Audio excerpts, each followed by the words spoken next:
Shalom Bapak Ibu Saudara terkasih, salam sejahtera bagi kita sekalian. Untuk mendengarkan renungan pada hari ini, mari kita awali dengan berdoa. Kita bersatu di dalam doa. Bapa di surga, terima kasih untuk pagi hari ini. Sesaat kami akan mendengarkan firman Tuhan, kuasai hati dan pikiran kami. Di dalam nama anak-Mu Yesus Kristus kami berdoa. Amin. Ayat Alkitab yang menjadi renungan untuk kita pada pagi hari ini diambil dari Markus 14 ayat 61 sampai 62. Tetapi ia tetap diam dan tidak menjawab apa-apa. Imam besar itu bertanya kepadanya sekali lagi, katanya, "Apakah engkau Mesias, anak dari yang terpuji?" Jawab Yesus, "Akulah dia, dan kamu akan melihat Anak Manusia duduk di sebelah kanan Yang Maha Kuasa dan datang di tengah-tengah awan-awan di langit." Saudara terkasih, Pengkhotbah 3 ayat 7 mengatakan, ada waktu untuk berdiam diri, ada waktu untuk berbicara. Ketika Yesus digiring di hadapan mahkamah agama, semua imam kepala, tua-tua dan ahli Taurat memberikan kesaksian tentang Yesus supaya Yesus dihukum. Banyak orang-orang juga memberikan kesaksian palsu tentang Yesus, tetapi Yesus hanya diam saja. Diamnya Yesus bukan berarti ia menyetujui apa yang dikatakan oleh tuduhan-tuduhan orang banyak.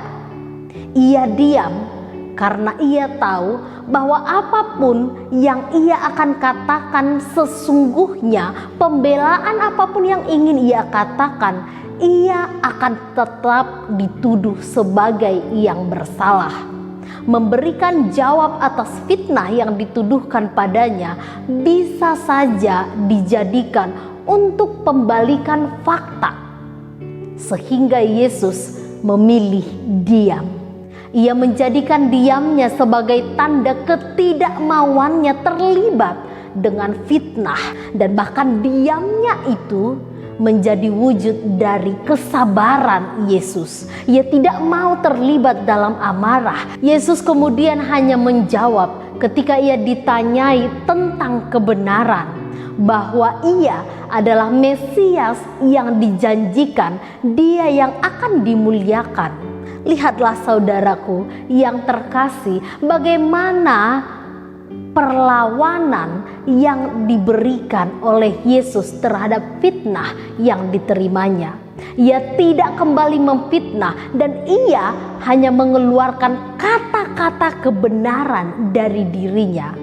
Saudara terkasih di dalam nama Yesus Kristus, kita memang tidak bisa mengharapkan bahwa semua orang akan menyenangi kita.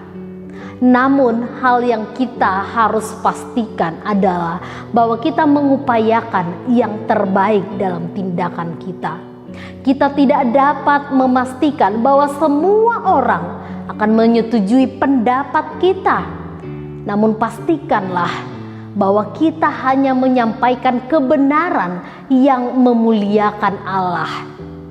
Jagalah setiap ucapan yang keluar dari mulut kita, karena setiap ucapan yang keluar dari mulut kita, ingatlah, suatu saat akan kembali lagi kepada kita. Maka sangat penting untuk memperhatikan apa yang kita sampaikan. Kalau ucapan yang kita akan sampaikan hanya akan menjadi fitnah, kebohongan, memancing amarah, melukai seseorang, lebih baik berhentilah berbicara. Diamlah dan menahan dirilah. Tetapi berbicaralah, berucaplah ketika perkataan yang akan kita sampaikan menjadi berkat kepada yang mendengar, menjadi satu kebenaran yang baik dan menjadi kemuliaan bagi nama Tuhan. Ucapan itu memiliki kekuatan, dan pakailah ucapan itu untuk memuliakan nama Tuhan. Amin, kita berdoa. Terima kasih ya Allah untuk firman yang boleh kami terima saat ini. Ajari kami Bapa untuk menjadi pelaku kebenaran di dalam setiap perkataan kami. Dan hentikan kami Bapa ketika ucapan yang ingin kami sampaikan melukai seseorang, bahkan menjadi ketidakbenaran bagi orang lain.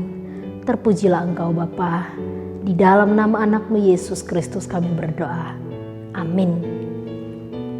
Demikian renungan untuk kita pada hari ini. Selamat beraktivitas. Tuhan memberkati. Shalom.